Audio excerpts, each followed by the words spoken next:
tagumpay o kabiguan, ng ligaya o lungkot. Kaya marapat lamang na tanggapin si Jesus bilang tagapagligtas at Panginoon. At matapos yun ay panariwain ang katapatan at paglapit sa Kanya bawat araw o day by day. Ang day by day ay naglalayong umalalay sa pang-araw-araw na pamumuhay. Narito po si Kuya Ed Lapis sa mensaheng pinamagatang Plant Prayers.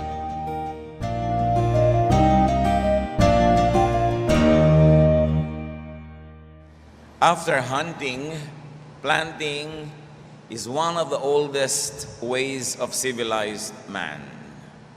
Ang pagtatanim ang siyang nagbigay ng kasiguruhan na ang mga tao ay may kakainin, at ito ay naging basihan ng maraming mga pag-unlad ng kabihasnan. We plant plants. And in our spiritual life, we plant good deeds. How about we plant prayers? Napakainam na hindi lang halaman ang itinatanim, hindi lang magagandang gawa sa kapwa, kundi mga panalangin din. Salamat Ama dahil pwede po kaming manalangin. At ngayon sa patuloy namin paglapit, pakalinisin niyo po kami. Purify our motives, purify our hearts, cleanse us with the blood of Jesus, make us whole, speak to us, enable us, empower us, heal us with your words. In the name of Jesus, your Son, our teacher, our healer, we pray. Amen. Galatians 6:7. You cannot fool God, so don't make a fool of yourself. You will harvest what you plant. Isa pong katotohanan na napaka-fundamental and basic to life is that you harvest what you plant. Kung anong itinatanim, siyang inaani. Unang-unang napakahalaga nating dapat itanim talaga sa ating spiritual life. We should plant prayers.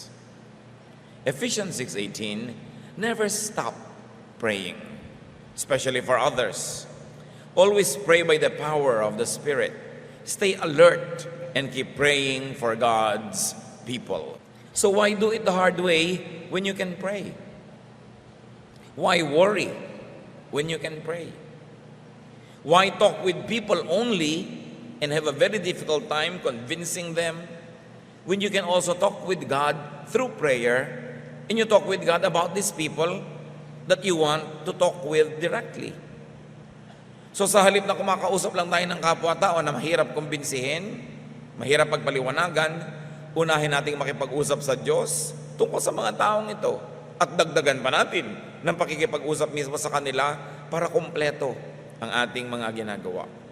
Kung may gusto kang sabihin sa iyong asawa na mahirap sabihin, sabihin mo muna sa Diyos. Ipahanda mo sa Diyos ang kanyang isip, ang kanyang kalooban. Humingi ka sa Diyos ang kakayahang makapagsalita at makagamit ang mga salitang makapangyarihan at magbubunga ng mabuti. At saka ka magsalita sa iyong asawa. Meron kang gustong kausaping tao, ayusing problema, ipaliwanag na kalagayan mo. Talk with God first. Do it the spiritual way. Why move in the physical world only when you can also move in the spiritual world?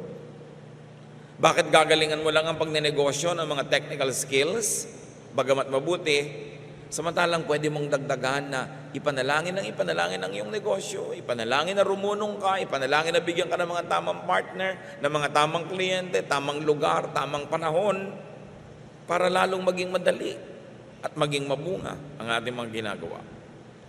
Why lift the mountain yourself when through prayer and faith you can ask the mountain to lift itself?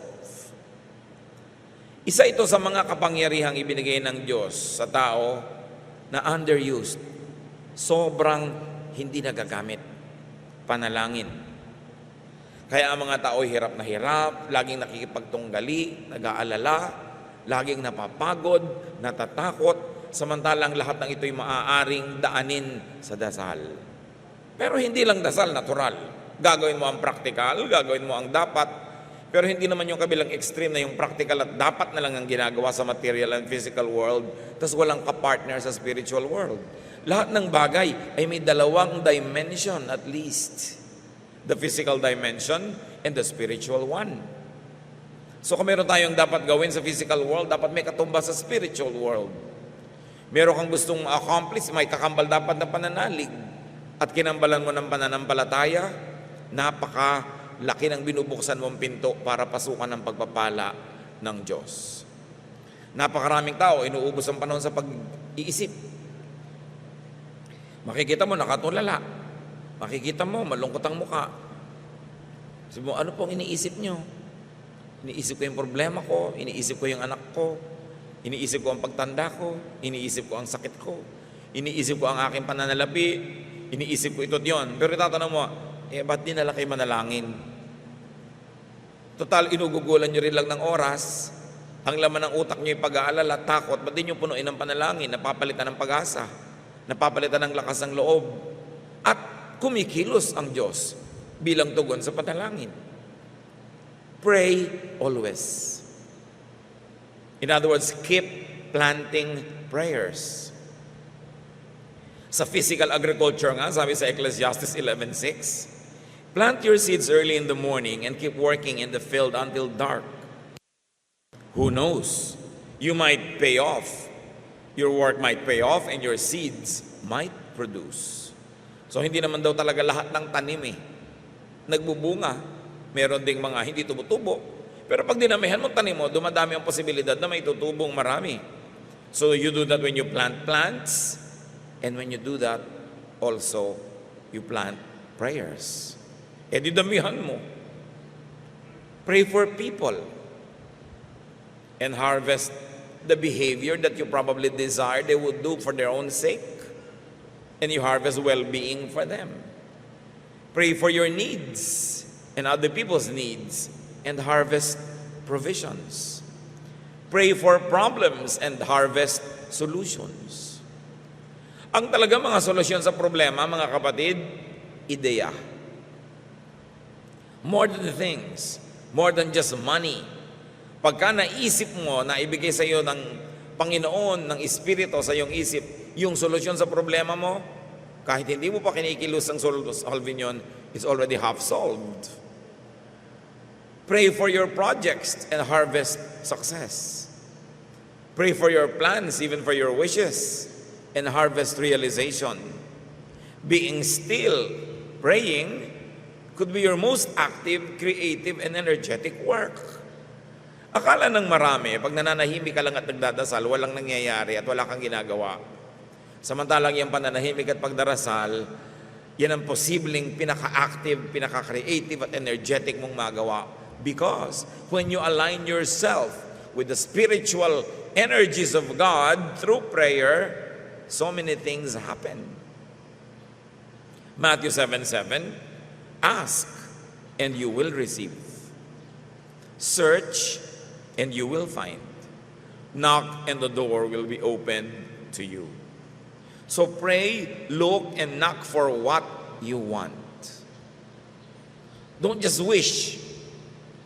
Don't just desire.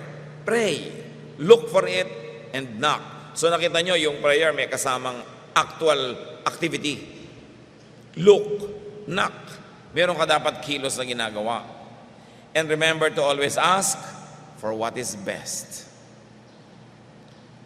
And brothers and sisters, what is best is probably not what you want now. Hindi lahat ng gusto natin ngayon, yun yung best. Imagine you receiving all that you ask for. Yun kaya talaga ang best.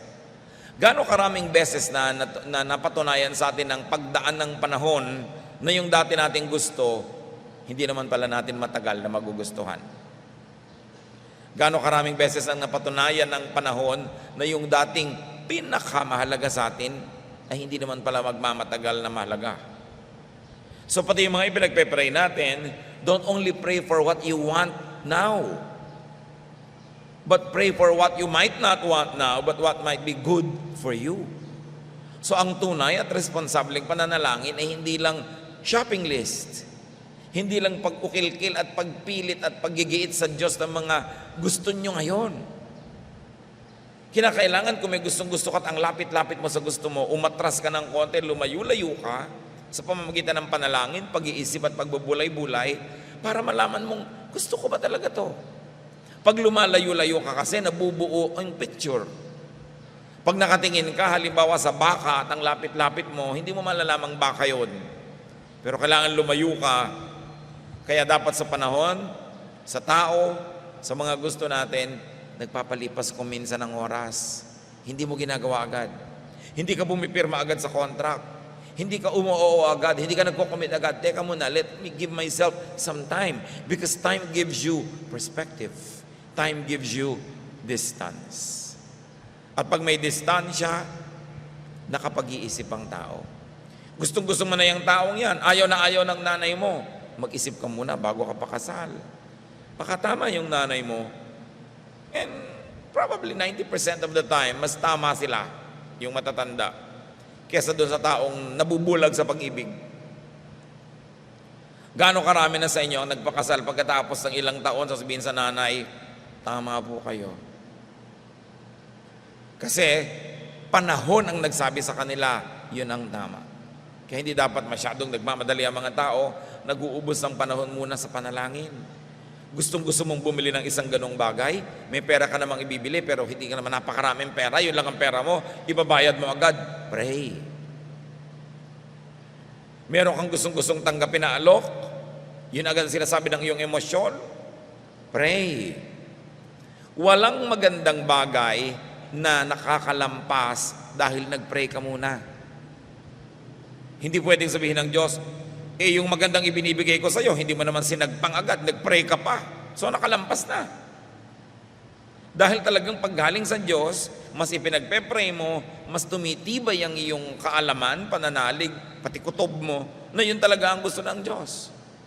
At hindi nagmamadali ang Diyos. Bihirang-bihirang minamadali niya tao, lalo sa pagpapasya. Always take time to pray. Bago nyo lagdaan ang isang dokumento, bago nyo kayo magdeposito sa isang bagay, bago kayo mag-commit, pray. Kung talagang maganda yan at galing yan sa langit, hindi babawiin ng Diyos dahil nag-pray ka at nainip siya. Matutuwa nga siya at nag-iingat ka sa iyong mga pasya. At ang lahat ay nasa kamay ng Diyos. Liba na lang agawin mo sa Kanya at ikaw magpasya para sa sarili mo. Matthew 21:22.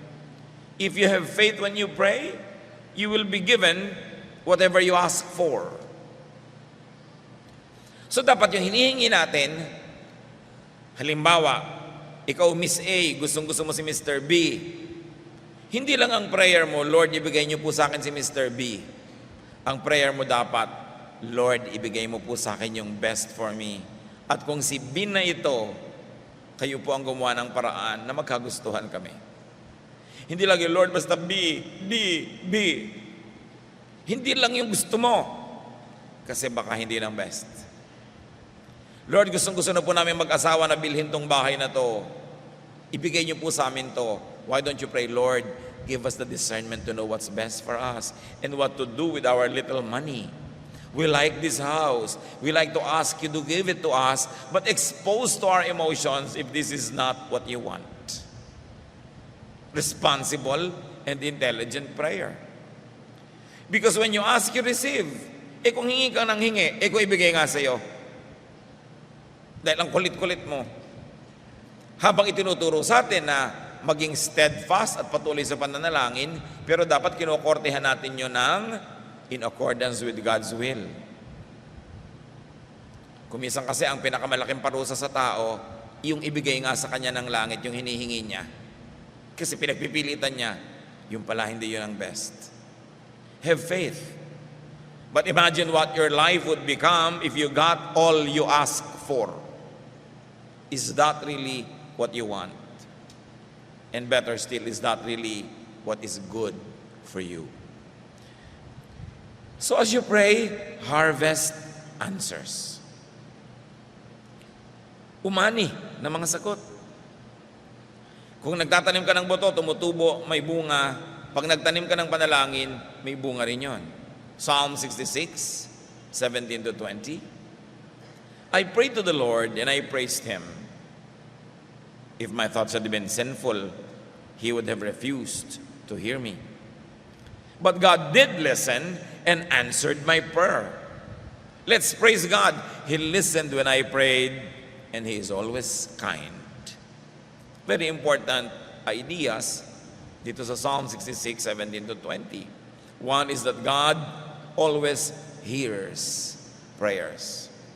Although He does not always grant what is asked of Him.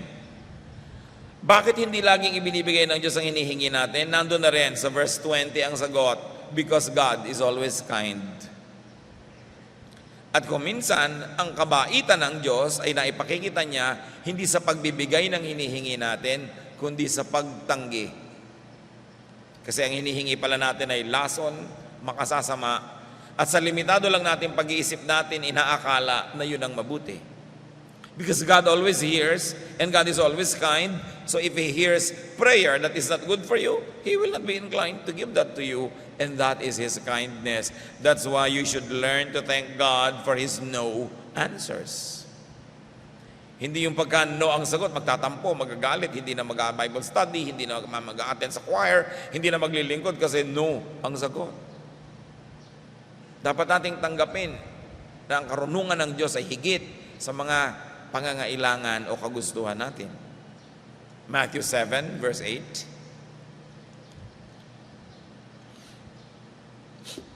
Everyone who asks will receive. Everyone who searches will find. And the door will be opened for everyone who knocks. Jesus speaking here. So one major principle, he who asks receives. Of course, this very general statement must be tempered by some limitations. Of course, he who asks in faith, number one. Number two, according to God's will. And number three, in God's time, will receive what he likes and what God likes to give him. Matthew 11:24, everything you ask for in prayer will be yours if you only have faith. So believe that you receive it, and you will. Now either you receive the thing asked for, or the effect of receiving the thing asked for. Kung minsan naman kasi, sasabihin nyo lang natin, Lord, ibigay niyo po sa akin itong si person A para maging partner ko sa buhay. Yung pala, ang gusto mo lang talagang hingin na ito, Lord, bigyan niyo po ako ng sense of security and sense of happiness. Akala mo lang yung si person A ay magiging kasangkapan para ka magkaroon ng security and happiness. Nung ibinigay sa'yo, yung pala ang naibigay sa'yo, problema.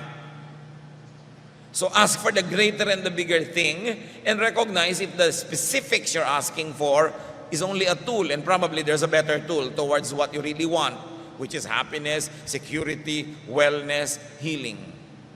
Kung saan dinadalangin mo, Lord, nawa po ay makapunta ako kay Dr. X at mabigyan niya ako ng payo, yung pala ang hinihingi mo talaga, healing and good medication. Yung pala si Dr. Y ang makakapagbigay nun, pinagpipilitan mo si Dr. X. So while you pray for Dr. X, lakihan mo pa yung prayer mo na, Lord, kung may iba pa kayong hinihirang, pinipili para sa akin, di yun pong ibigay nyo, tatanggapin ko. Siyempre, yung prayer mo naman, may konting specifics, alangan namang wala, pero willing ka na palitan ni Lord yung detail because the Lord has better plans. Mahalaga magtanim ng panalangin. Galatians 6:7, you cannot fool God, so don't make a fool of yourself. You will harvest what you plant. So you can't fool God, and God fools no one. What people plant, they harvest. So plant prayers. Magulang kayo, may batang-bata pa lang kayong anak. Maliit pa lang, nagpa-plant na kayo ng mga prayer. Lord, itong batang ito, bigyan niyo po ng mga mabubuting kaibigan. Ang batang ito, bigyan niyo ng matinong pag-iisip. Ilalayo niyo sa mga pandarayan ng sanlibutan. Kung loloobin niyo na ang batang ito magkaroon ng partner in life, ngayon pa lang kayo na ang pumili, at kayo ang gumawa ng paraan na magkatagpo sila at magkaibigan. Kayo ang magpapakita sa Kanya, Panginoon, ng mga maling choices. Tatanggalin mo yung pambubulag sa Kanya ng kapaligiran at yung karunungan ninyo ang siyang manaig sa Kanyang buhay, etc., etc. Pag natutulog ang inyong asawa, ipanalangin nyo, taniman nyo ng tanim. Panginoon, bukas, pagpunta niya po sa Cebu, ilayo niyo po siya sa mga kumakatok-katok sa pinto niya sa hotel. Di ba? Bukas po, pagpunta niya sa Davao, ilayo niya sa mga sakuna. Taniman niyo ng dasal. Hindi yung nagwo-worry ka, natatakot ka, nagsiselos ka hanggang mamaya nagkakagalit na kayo. Sayang yung oras, sayang yung panahon, sayang yung energy na pwede mo nang ilagay sa pagpe-pray. Pag may natetempt kayong magkakaibigan na pagchismisan, hoy, alam mo si sister gano'n, nakakainis ang ugali. Oops, stop.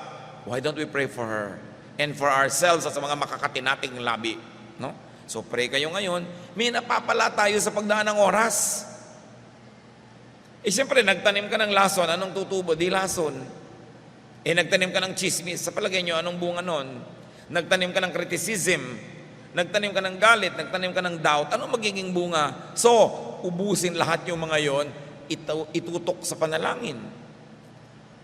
Sometimes we are amazed at how good things seem to happen so easily now. Nararamdaman nyo ba yung kumisan? Parang, everything's coming my way. Bakit ang dali?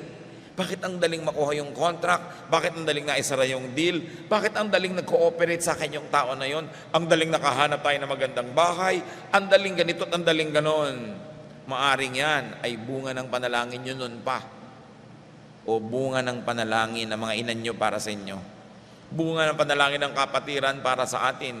Kasi ang lahat ng nagaganap dito sa physical world ay may katumbas sa spiritual world. At pag naganap na yon sa spiritual world, kahit sa world and earth time ay hindi pa nagaganap, magaganap yon, nakatakda. Kasi naganap na sa spiritual world. That's why I say, make things happen in the spiritual world. Plant there through prayer. Make it happen through faith. And when it's already approved by heaven, na-approve na yan ng langit, hindi na pwedeng hindi maganap sa lupa. Thy will be done on earth as it is in heaven. Yan ang sabi ng prayer. Kaya kung naganap na, napagkasunduan niya na ng Diyos na ipanalangin mo, inaproban niya, tinanggap na niya yung panalangin mo, kahit hindi pa sa real time on earth nagaganap, it's only a matter of time, magaganap yun. Pero kahit anong gawin mong pamimilit dito sa lupa, kahit anong paglalakad ng paluhod ang gawin mo, kahit anong pagsasakripisyo at pagsusuhol sa Diyos ang gawin mo, pag hindi na-approve sa langit, mapapagod ka lang. So bakit hindi mo dalhin ang kaso mo sa langit? Yun ang Supreme Court na walang corruption. Talagang kung mga judges lang sa mga baba dyan, kung ano binibigay sa iyong masasamang mga pag-judge, pag dinala mo sa Supreme Court of Heaven, doon ka makakakuha ng tunay na will of God. So why not bring your case there? Pumupunta tayo kumisan sa Court of Appeals. Sometimes it works, sometimes it doesn't. But when you go to the Court of Appeals presided over by God, you know that His justice, His will prevail. At paano mo nadadala ang kaso doon? Prayer. Huwag na huwag kayong magsasawang mag-pray. Meron pa nga magsasabi sa akin, para pong gusto ko na i-give up ipag-pray ang asawa ko, 15 taon ko na pong idinadalangin na tumigil pa babae. Sa palagay mo, hindi dinidinig ng Diyos ang panalangin mo? Sa palagay mo, ayaw niya nung panalangin mo? Sa palagay mo, hindi kanya didinggin? Yung pala, ibibigay na yun at mangyayari na tumigil ka pa. Eto na, dumarating na yung delivery, pinagsarahan mo ng pinto, ayoko na, tapos na ako mag-pray. Never give up doing good. Never give up praying. Lalo't ang tagal na nang na-invest nyo. Parang ano ba naman po itong puno na to ng lansones? 5 taon ko nang inaalagaan at dinidilig, ayaw namang mamunga, maputol lang nga. 7 taon mamumunga yan. Malapit ka na. Bakit ka gi-give up? At kung sakasakali mang nakamatayan mo nang hindi namunga, yung mga anak mo aani pa rin nun. Dahil ang itinatanim, inaani. Which brings me to one point, brothers and sisters. Magtanim na kayo ng mabuti habang bata kayo para sumama kayo sa aani. Yung mga gusto mag-aral na mabuti, lalo't kaya nyo, meron naman kayo itutustos, gusto nyo mag-masteral studies, mag-doctoral studies, gawin nyo na.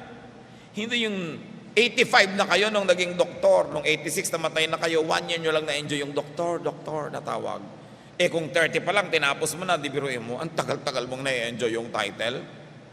Kung gumawa kayo ng mabuti, nanalangin ng mabuti, di darating yung bunga, ang tagal-tagal mong pinakikinabangan. Kaya mga kapatid, halimbawa, magbabago rin lang loob mo, tatanggarin mo lang ang sungit mo, Miss M, gawin mo na maaga, hindi pagka 70 ka na, tsaka ka palang babait. Ang mga matanda naman, marami pag tumanda, bumabait na rin kahit na sungit nung araw. Kasi nakakapag-isip-isip, nakikita na niya yung halaga. So agahan na lang. Aalagaan nyo ang isang tao, di alagaan nyo habang bata para ang nakatanim sa kanyang isip yung kabutihan nyo, hindi yung pinagbaluwitan nyo nung bata. At nung matanda na, tsaka nyo ngayon gagawa ng mabuti, sasabihin niya, may trabaho na kasi ako, kumikita na ako, kaya mabuti sa akin yan. Too late. Plant seeds early. Kahit yung mga magsasaka, kailangan pag nagtataniman na ng palay, magtanim ka na agad. Pag nahuli ka, hindi halata agad nahuli ka. Let's say nahuli kang 2 weeks, nahuli ka ng 1 month, hindi masyadong halata. Pero pag nag-anihan na ng palay, di-ani na sila, ikaw next month pa. Alam niyo mangyayari? Nakalbo na lahat ang bukid sa paligid nyo, naani ng lahat, kayo lang ang hindi pa, kayo ang sasalakayin ng lahat ng daga. Kasi wala nang natirang iba. Doon yung malalamang, ay, huli pala ako. Kaya dapat kasabay ka ng panahon. Everything must be done in season. O mag-aaral ka rin lang, tatapusin mo na lang yung college mo. Lalo't kaya naman ang pananalapi mo, may pagkakataon ka, tapusin mo na agad. Kasi kung babalik-balikan mo rin lang yung pagtanda mo na, marami ka na rin na-miss na opportunities. Although, mabuting balikan yan kung talaga namang kung araw, hindi ka nagka-chance. Because it was difficult for you and there was financial difficulty. Pero ang lesson, mga kapatid, gawin agad ang tama habang maaga. At isa yan ang manalangin. Bago kayo mag-away ng asawa mo, nag-honeymoon pa lang kayo at magkasundo, manalangin ka na ng manalangin. Hindi pag nandyan na yung problema. Bagamat pag nandyan na yung problema, effective pa rin ang prayer. Pero iba yung nauna ka. So, plant prayers all the time. Ituring nyo ang lahat ng bahagi ng inyong buhay na bukid, tinataniman ng dalangin. Malamang bunga ng mga dalangin ang mga ginhawa nyo ngayon. Ngayon, ang dali-daling mag-Bible study. Nung araw, alam nyo, nung nagsisimula ako mag-Bible study, 1973, ang hirap mag-share. Ang mga tao, pag para mo papagbuklat ng Bible, akala mo, napakalaking kasamaan yung ipapagawa mo sa kanila. Bago mo mahikayat umaten ng Bible study, magpunta sa church, ang hirap. Ngayon, ang dali-dali na. So many people, yayain mo sa sama. Bunga yan ang panalangin ng mga napakaraming mga mananampalataya noong araw. Na nakamatayan nila yung kada dasal, hindi pa nila nakita yung boom ng spiritual harvest. Bunga yan. Kaya, lagi tayong manalangin. Magtanim tayo ngayon, bukas may ani tayo. Plant prayers for your loved ones, for people, for your plans and wishes. Plant prayers for your church, for your country.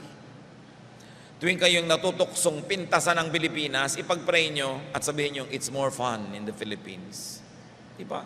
Tuwing natutukso kayong pintasan yung church nyo, magreklamo kayo, pray for specific people that offend you. Pray for your church. Pray for the children. Unahan natin si Satanas bago niya pasukin yung utak ng mga batang ito, taniman na natin agad ng salita ng Diyos, taniman na natin agad ng prayer. Una-unahan lang yan Ang nauna, talagang napakadala siya ang panalo. Kaya nakakita na ba kayo halimbawa ng Pilipino na nirahan sa ibang bansa na napalitan ang taste for food? No. Kaya marami nga mga Ilocano, kahit bawal magdala ng mga buto sa Canada, nagdadala ng mga buto ng alukbati. Kasi, hindi mo napapalitan yung pagkagusto niya doon. Siyempre, gusto niya ng dining-ding. Gusto niya ng mga kung ano ng mga pagkain, mga inabraw. So, kahit ano pang gawin mo sa kanya, nauna na yung taste for food. Kung nauna yung taste for God. Kung nauna yung Biblia, kung nauna yung panalangin and a prayerful life, napakalaki ng angat, napakalaki ng advantage. Kaya huwag nating mamalitin ang prayer. Sa pelikulang Sound of Music, one of the biggest blockbusters of all time, Nung lahat ng magagandang gusto ni Maria na mangyari sa buhay niya ay nagaganap, nag-isip siya kung bakit. At napag-isip siya at kinanta pa niya, sabi niya, somewhere in my youth or childhood, I must have done something good. Lalong-lalo na kung I must have prayed for this or my parents must have prayed for this. So pray. Ibalik natin yung halaga ng prayer sa buhay natin. Kung hindi pa natin yan nagagawa, simulan natin. Tuwing natutokso kayong mga kapatid na magreklamo, pray. Natutokso kayong matakot, mainip, pray. Natutokso kayong magalit, pray. Because when you plant prayers, you will harvest spiritual blessings. Ama namin, simpleng-simpleng paalala. Pero madalas itong nalilimutan namin, kapangyarihan ng panalangin. Lalo ang panalangin ng magulang para sa anak, ng asawa para sa kabiyak, ng anak para sa magulang, panalangin ng isang kaibigan. Turuan mo kami, Panginoon, to always minister to one another, to pray. Huwag lang namin i-assign sa mga prayer partners namin, kami mismo mag-pray. At nawa, Panginoon, sa aming pananalangin, sa pagbubuhay namin muli ng halaga ng panalangin sa amin, mga pang-araw-araw na ginagawa, lalo namin kayong makilala. Magbulay-bulay tayo sa mandali, hanapan ng personal application sa buhay, how we can pray more, and how we can pray more effective prayers, and how we can please God more through our prayer life. O Lord, fill our hearts with your guidance. Teach us how to pray.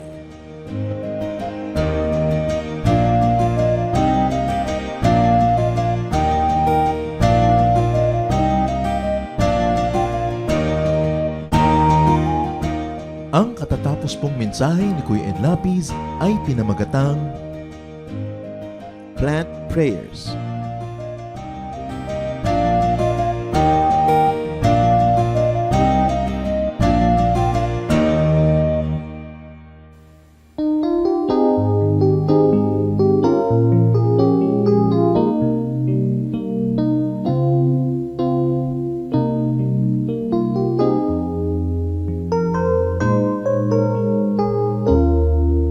Nanganguhay ko nooy laging nangangamba.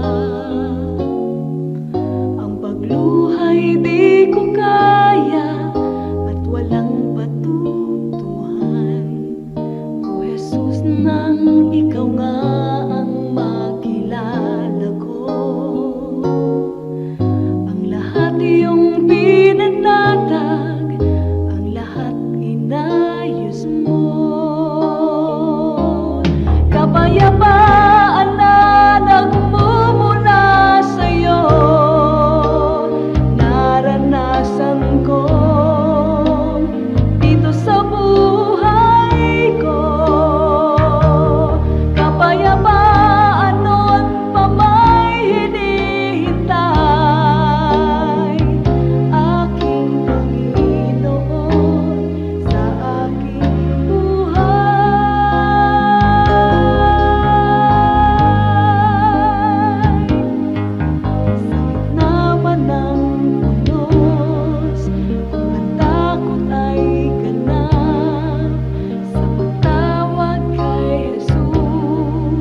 Papayapa ang lahat.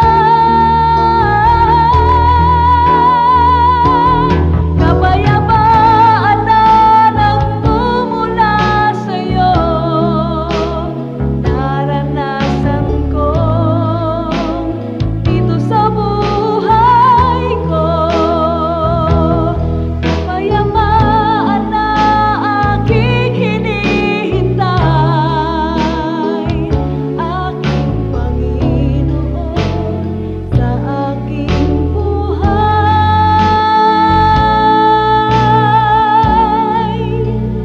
sa aking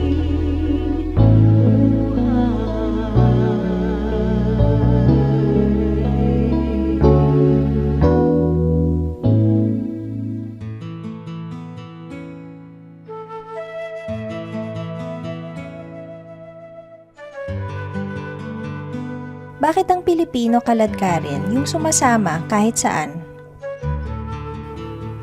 Ang mga Pilipino talaga sobrang makatao, mahilig makipagkapwa, makihalubilo, makisangkot sa buhay ng may buhay. Kasi tayo, we are very sociable. Gusto natin kasali tayo sa mga celebration, maging kalungkutan ng ating kapwa. Kaya talagang walang palalampasin, dadalo. Lalong-lalo na nung araw na wala namang masyadong pinagagagawa ang mga tao sa mga probinsya, sa mga malalayong mga bukid. Siyempre, pagkakataon na nila na makisalamuha pag may okasyon. At ito nagpapatibay ng mga relasyon, ng mga magkakamag-anak, ng mga magkakaibigan. Kaya magandang kaugalian yung tayo ay nagsasama-sama.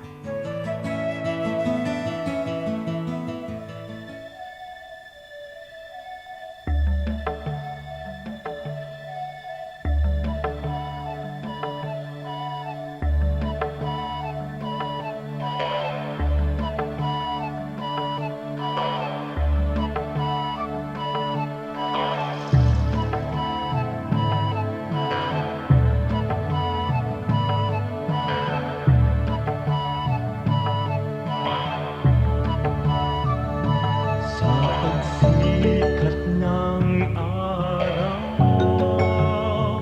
hanggang sa paglubog nito,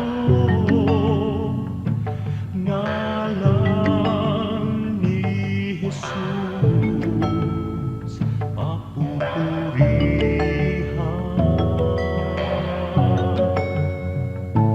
Sa pagsikat ng araw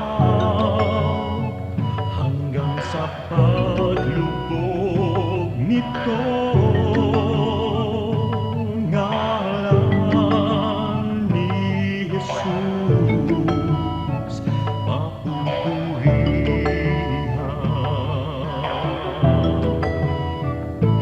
Sambahin ka, O Diyos. Daikon ka, Jesus. Daydayawan ka, O Apo Diyos, sa lahat ng panahon. Sambahin ka, O Diyos. Kalukuran ka, Jesus. Sa lahat ng dako, papupurihan ka.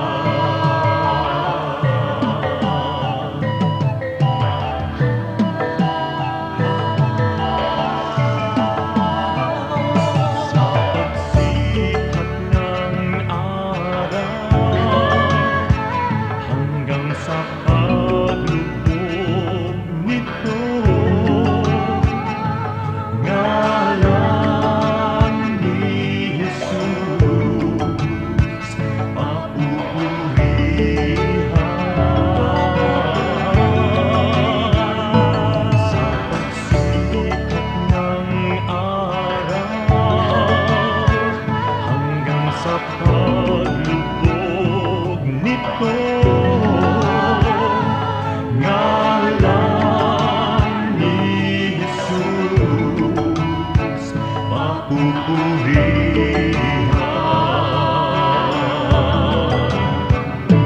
Sambahin ka, O Diyos. Daikon ka, Jesus. Daydayawan ka, O Apo Diyos, sa lahat ng panahon. Sambahin ka, O Diyos. Kalukuran ka, Jesus, sa lahat ng dako, papupurihan ka.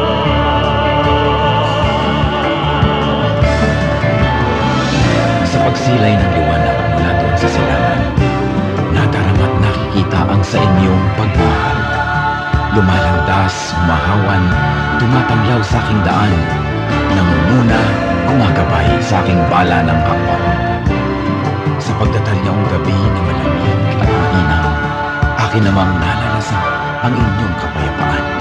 Patiningning ng bituin at liwanag niyang buwan, ay banayad kaya dulot, ay madlang kapahingahan. Sa gabi man o sa araw, sa dilim man o liwanag, kayo ay aking kapiling sa lahat ng kalagayan. Ako'y hindi natitiis, ako'y hindi iniiwan, kaya lubos na papuri ang sa inyo'y aking alay. Sambahin ka,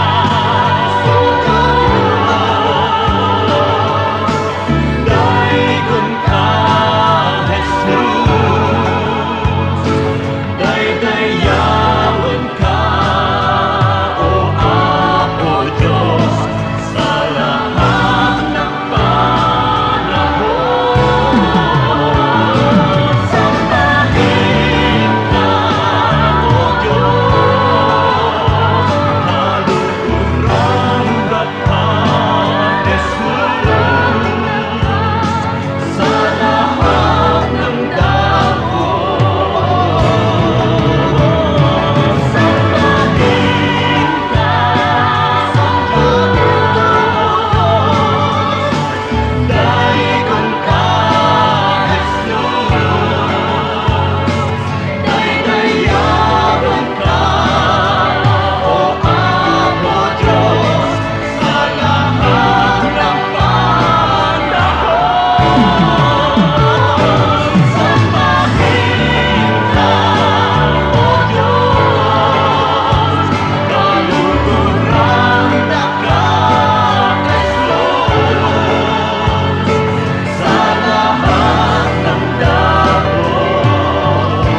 Panginoon, tapat dakila ka.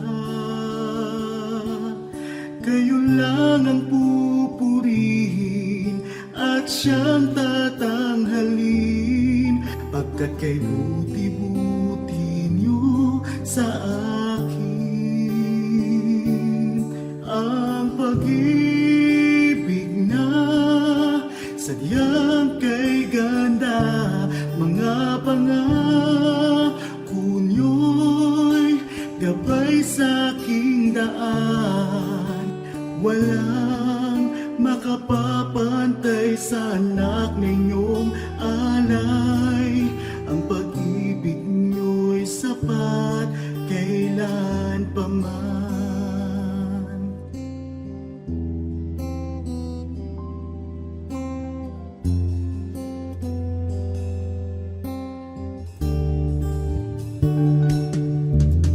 Tinawag niyo akong kaibigan,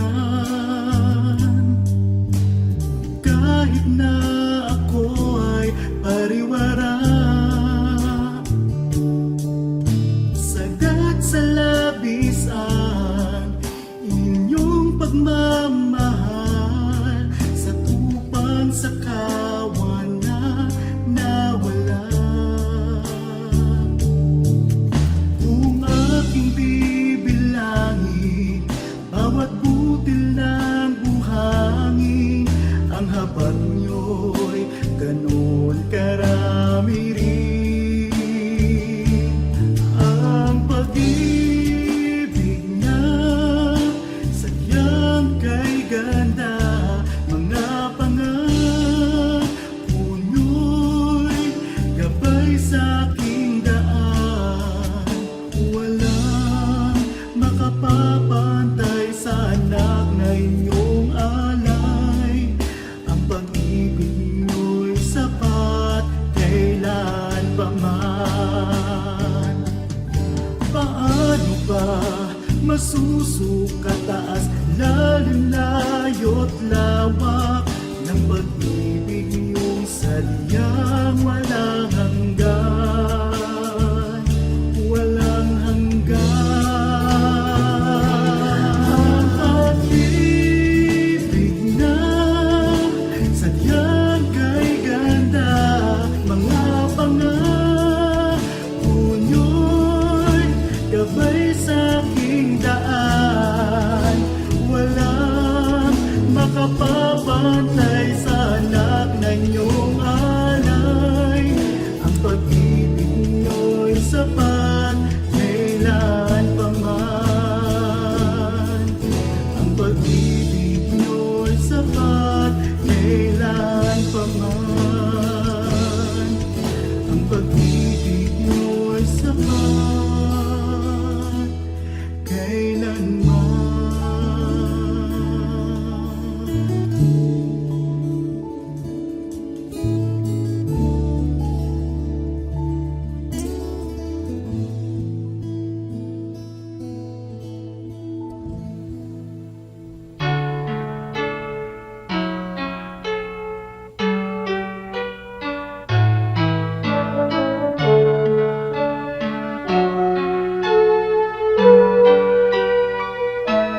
Kahit lagi ang pasakit dito sa buhay ko, kahit lagi ang pagluha dito sa buhay ko, sakali man itong aking pamatok, ubod ng bigat, sa tulong mo, Jesus, nakakaya ang lahat. Kung sakaling ang ligaya'y di pa natagpuan, kung sakaling ang ginhawa'y di pa nakakamtan, sa piling mo, Jesus, ako ay lagi nang nakatanaw sa langit mong laan. Di na mamamanglaw, pagtitiis ang kailangan kong mabati.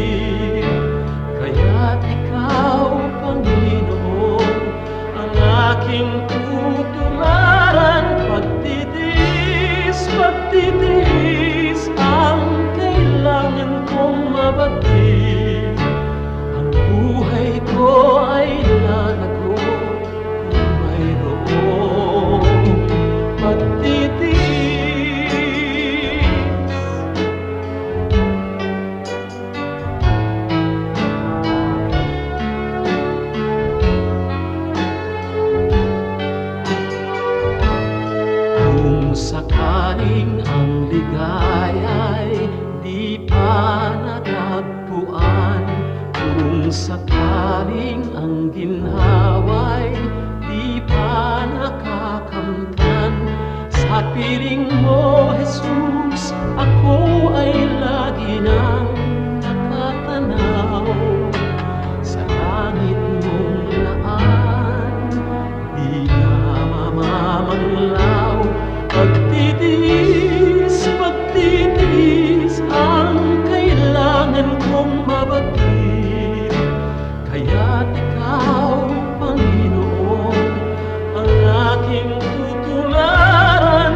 Pagtitiis, pagtitiis ang kailangan kong mabagin.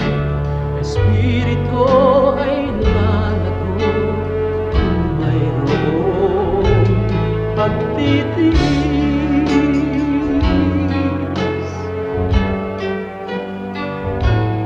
Pagtitiis.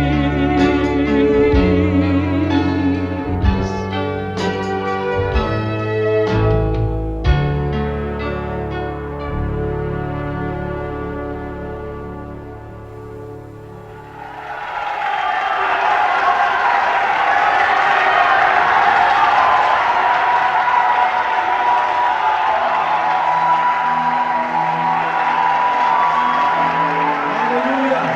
Ating paghihay ang kadakilaan ng Panginoon. Purihin ka, O Yahweh. Sambahin ang inyong ngalan. Sa lahat ng tao ng daigdig, ang iyong pangalan. Mabuhay ang Diyos! Hallelujah!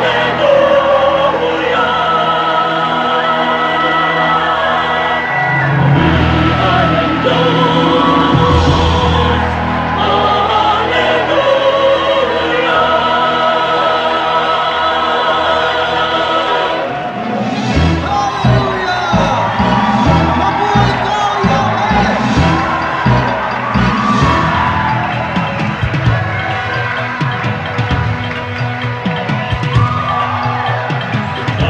Kalima kami sa banal niyong iwan. Pag-ibig nyo'y ipagpupuni ng buong sigla.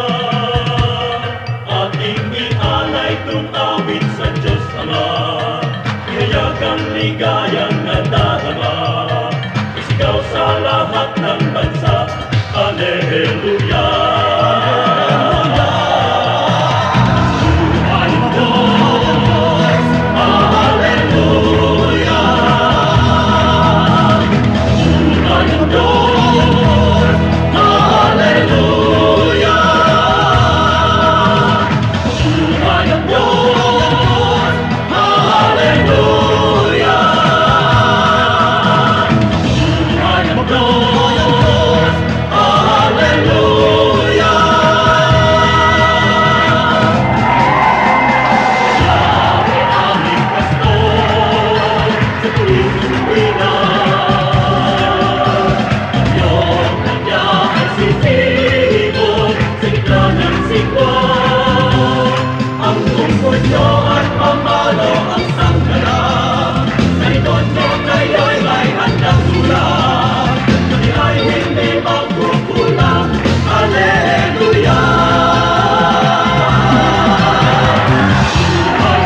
Jesus lamang ang tunay, Jesus lamang mabuhay.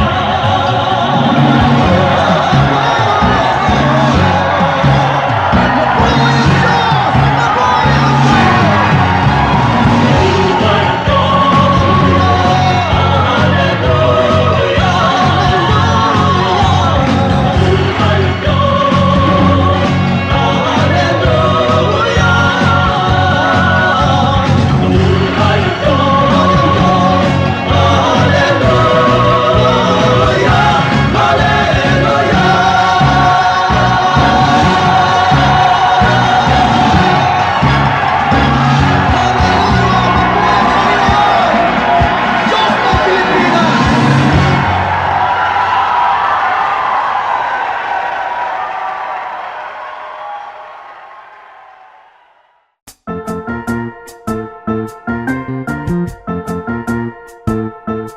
Oras na po para pansamantalang magpaalam ang programang Day by Day. Tayo po'y magsama-sama tuwing ika-6 hanggang ika-7 ng umaga, araw-araw. Magandang umaga po at mabuhay ang Panginoong Hesus!